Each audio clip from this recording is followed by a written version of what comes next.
ഓണാഘോഷ പരിപാടിക്ക് സ്കൂളിലും കോളേജിലും വർക്ക് ചെയ്യുന്ന സ്ഥലത്തും എല്ലാവരും നല്ല ഭംഗിയായിട്ട് സെറ്റ് സാരിയും മുണ്ടൊക്കെ കൊടുത്ത് പോകുന്ന കാണുമ്പോൾ എനിക്കൊരു കൊതി നന്നായിട്ടൊന്ന് ഒരുങ്ങി പോകാൻ വേണ്ടിയിട്ട്.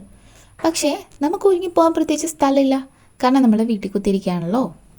എന്നാലും ഒന്ന് ഒരുങ്ങാന്ന് കരുതി നോക്കിയപ്പം ഒരു ഐലൈനർ ഉണ്ടായിരുന്നു, പക്ഷെ അത് കാണാനില്ല. കുറേ കാലമായില്ല പുറത്തേക്ക് ഇറങ്ങിയിട്ട്, അതായിരിക്കും.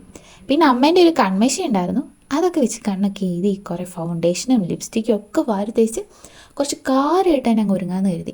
എവിടെയും പോകാനില്ലെങ്കിൽ എന്താ, എനിക്ക് തന്നെ കണ്ട് അങ്ങ് സന്തോഷമായിക്കോട്ടെ എന്ന് കരുതി. ഞാൻ സ്കൂളിൽ പഠിക്കുമ്പോൾ നമുക്ക് കളർ ഡ്രസ്സ് ഒന്നും ഓണത്തിന് സമ്മതിക്കത്തില്ലായിരുന്നു. വേണമെങ്കിൽ രണ്ട് സൈഡിൽ പിന്നുന്നതിന് പകരം മുടി സാധാ പോലെ കെട്ടാൻ വേണ്ടി പറ്റും, അത്രേ ഉണ്ടായിരുന്നുള്ളൂ. പ്ലസ് വൺ പ്ലസ് ടുവിലും ഏകദേശം അതേപോലെ തന്നെയായിരുന്നു. പക്ഷേ ഇപ്പോൾ പിള്ളേരൊക്കെ ഭയങ്കര ഭംഗിയായിട്ട് സാരി എടുത്ത് പട്ടുപാടൊക്കെ ഇട്ട് പോകുന്ന കാണുമ്പോൾ ഒരു കൊതി, ഇപ്പം ഞാൻ സ്കൂളിൽ പഠിച്ചാൽ മതിയായിരുന്നു എന്ന്. പക്ഷെ പറഞ്ഞിട്ട് കാര്യമില്ലല്ലോ.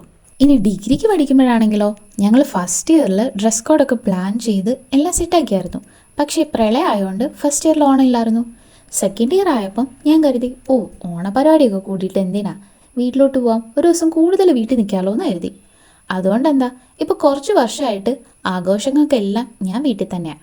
വീട്ടിലാണെങ്കിൽ പ്രത്യേകിച്ച് ആഘോഷമൊന്നും ഇല്ലതാനും.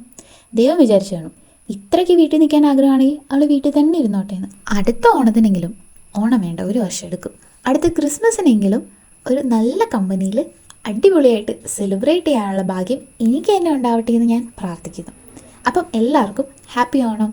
ഞാൻ ഈ മേക്കപ്പ് ഒക്കെ ഒന്ന് കഴുകി കളയട്ടെ കേട്ടോ. ബൈ.